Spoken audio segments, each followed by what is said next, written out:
Hi അസ്സാം വലൈക്കും. ഞാൻ ഇന്ന് വന്നിട്ടുണ്ട് നാരങ്ങ കൊണ്ട് സ്ക്വാഷ് ഉണ്ടാക്കുന്നത് എങ്ങനെയാണെന്ന് നോക്കിയാലോ. അപ്പം ഞാൻ ഒരു 4 കപ്പ് പഞ്ചസാര എടുത്തിട്ടുണ്ട് കേട്ടോ.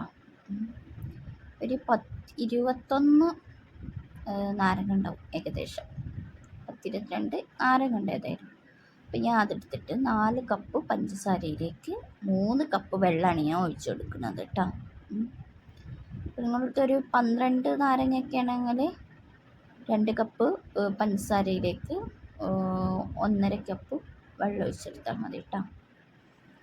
ഇപ്പോൾ നമ്മളിപ്പോൾ നാരങ്ങയൊക്കെ നല്ല വില കുറഞ്ഞിട്ടല്ലേ കിട്ടുന്നത്. നോമ്പൊക്കെ ആകുമ്പോൾ ഇങ്ങനെ ഒന്ന് ഉണ്ടാക്കി നോക്കിയേ. അപ്പോൾ നമുക്ക് പെട്ടെന്ന് വെള്ളം കലക്കാനൊക്കെ സുഖമാണ്. അപ്പോൾ ഇതാ നമ്മൾ ഒരു പാത്രത്തിൽ പഞ്ചസാരയും വെള്ളമൊക്കെ ഒഴിച്ചിട്ട് നമ്മൾ അടുപ്പിലേക്ക് വെച്ച് കൊടുത്തിട്ടുണ്ട് കേട്ടോ. ഈ പഞ്ചസാരയും വെള്ളവും നന്നായിട്ട് തിളച്ച് വരട്ടെ കേട്ടോ. ഇടയ്ക്കൊന്നങ്ങനെ ഇളക്കി കൊടുത്താൽ മതി, എപ്പോഴും ഇളക്കി കൊടുക്കണമെന്നില്ല. ഒന്നങ്ങനെ തിളച്ച് വരട്ടെ. അപ്പോൾ അത് നമുക്ക് ചെറുനാരങ്ങ പീഞ്ഞ് ഞാൻ വെച്ചിട്ടുണ്ട് കേട്ടോ. പീണ വീഡിയോ എടുത്തിട്ടില്ല, എല്ലാവർക്കും അറിയണല്ലേ. പിന്നെ ഒരു 2-3-4 ഇഞ്ചി എടുത്തിട്ട് തൊലി കളഞ്ഞിട്ട് അത് ചതച്ച് വെക്കുന്നുണ്ട് കേട്ടോ. ഇതിൽ നിന്ന് ചതച്ച് വെക്കാം, അരിഞ്ഞിടരുത്, ചതച്ച് തന്നെ ഇടണം കേട്ടോ. അപ്പോൾ ഇത് ചതച്ച് വെച്ചിട്ടുണ്ട്. മിക്സിയിലിട്ടൊന്നും ചെയ്യേണ്ട, അങ്ങനെ ഇത് വെച്ചിട്ട് കുത്തി കൊടുത്താൽ മതി. പിന്നെ നമുക്ക് ഇതിലേക്ക് കുറച്ച് ഏലക്കായിൻ്റെ ഫ്ലേവർ ഇഷ്ടമാണെന്നുള്ളവർക്ക് ഒരു 2-3-4 ഏലക്കായ് ഞാൻ ഇതിലേക്ക് ഇട്ട് കൊടുക്കുന്നുണ്ട്. പിന്നെ നമ്മളതിതാ ഇത് തിളച്ച് വരട്ടെ കേട്ടോ. നമ്മളത് പഞ്ചസാര നന്നായിട്ട് അലിഞ്ഞ് വന്നിട്ടുണ്ട്, വെള്ളത്തിലേക്ക് നന്നായിട്ട് അലിഞ്ഞ് വന്നിട്ടുണ്ട്. ഇപ്പം ഇത് നന്നായിട്ട് തിളച്ച് വന്നതിന് ശേഷം നമുക്ക് ഇതിലേക്ക് ആ ചതച്ച് വെച്ച ഇഞ്ചും ഏലക്കായും ഒഴിച്ചെടുക്കാം കേട്ടോ. നമ്മൾ ഹോം മെയ്ഡ് ആയിട്ടല്ലേ ഉണ്ടാക്കണേ. അപ്പോൾ അതും ഞാൻ ഇതിലേക്ക് ഇട്ട് കൊടുത്ത് നന്നായിട്ട് തിളക്കട്ടെ കേട്ടോ. നന്നായിട്ട് ഇഞ്ചിൻ്റെ ഏലക്കായൻ്റെ സത്തൊക്കെ അതിലേ ഇറങ്ങി നന്നായിട്ട് തിളച്ച് വരട്ടെ. അത് ഏലക്കായൻ്റെ ഫ്ലേവർ ഇഷ്ടമുള്ളവർക്ക് ഏലക്കായ ഇടാം കേട്ടോ, അല്ലാത്തൊരു ഇടണം നിർബന്ധമില്ല. പിന്നെ ചിലർ വാനില എസൻസ് ഒഴിച്ചെടുക്കും, അങ്ങനെയുള്ളവർക്ക് അതും ഇട്ടിച്ചു കൊടുക്കാം കേട്ടോ. ഇത് നന്നായിട്ട് തിളച്ച് വന്നിട്ടുണ്ട്. ഇതുകൊണ്ട് നമുക്ക് കയ്യിൽ ഇങ്ങനെ ഒട്ടുന്ന രൂപത്തിലാവില്ലേ, ഒരു നല്ല തേൻ്റെ ഒക്കെ പോലെ ഇങ്ങനെ ഒട്ടുമല്ലോ നമ്മളെ കൈ എടുത്താൽ, ആ രൂപത്തിലാവുമ്പോഴാണ് നമുക്കിത് തീ ഓഫ് ചെയ്യേണ്ടത് കേട്ടോ.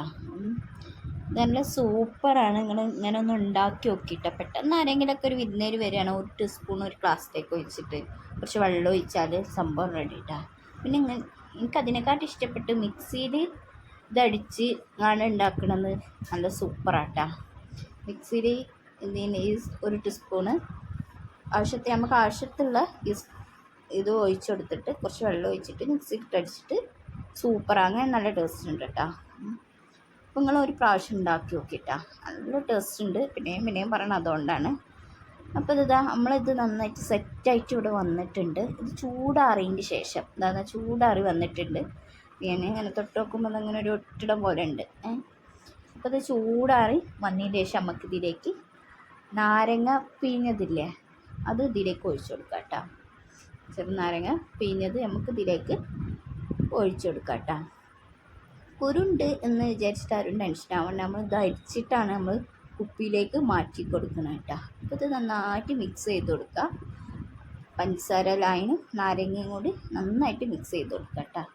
ഇനി നമുക്കിതൊരു പൊട്ടുന്ന പാത്രത്തിലേക്ക്, അല്ലെങ്കിൽ സ്റ്റീലിൻ്റെ എന്തെങ്കിലും തൂക്കപാത്രമില്ല, അതിലേക്കാണ് ഇത് മാറ്റി ഫ്രിഡ്ജിൽ നമുക്ക് വെക്കേണ്ടത് കേട്ടോ.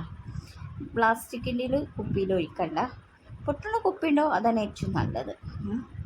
ഞാൻ എൻ്റെ അടുത്ത് ചെറിയൊരു പൊട്ടുന്ന കുപ്പീനെ അതിലും തൂക്കപാത്രത്തിലാണ് ആക്കിയത്. നമുക്കിത് അരിച്ചു കൊടുക്കാം കേട്ടോ. ഇത് ഞാൻ ഇത് അരിച്ചു കൊടുക്കുന്നുണ്ട്. അപ്പോൾ കുരൊന്നും ഇനി പെട്ട് എന്നുള്ള ടെൻഷനും വേണ്ട, നന്നായിട്ട് അരിച്ചെടുത്ത് നമ്മൾ സ്റ്റോർ ചെയ്തേക്കാം ഫ്രിഡ്ജിൽ. നന്നായിട്ട് നമുക്ക് ഇനിയിപ്പോൾ നോമ്പൊക്കെയാണ്, പെട്ടെന്ന് സുഖമാണിത്. ഇത് കുറച്ചെടുത്തിട്ട് നമുക്ക് കലയ്ക്കാൻ മതിയല്ല. നല്ല ഐസ് ക്യൂബ്, തണുത്ത ഐസ് ക്യൂബ്സ് ഒക്കെ ഇട്ടിട്ട് കുടിച്ചാൽ നല്ല സൂപ്പറാണ്, നല്ല ടേസ്റ്റാണ്. ഫസ്റ്റ് ട്രൈ ചെയ്യണേ. നിങ്ങൾക്ക് എൻ്റെ വീഡിയോ ഇഷ്ടപ്പെട്ടാൽ തീർച്ചയായിട്ടും ലൈക്ക് ചെയ്യണം, സബ്സ്ക്രൈബ് ചെയ്യണേ, എന്നെ സപ്പോർട്ട് ചെയ്യണേ. നെക്സ്റ്റ് വീഡിയോ ഞാൻ ഉടൻ വരാം. ബൈ. അസ്സലാമു അലൈക്കും.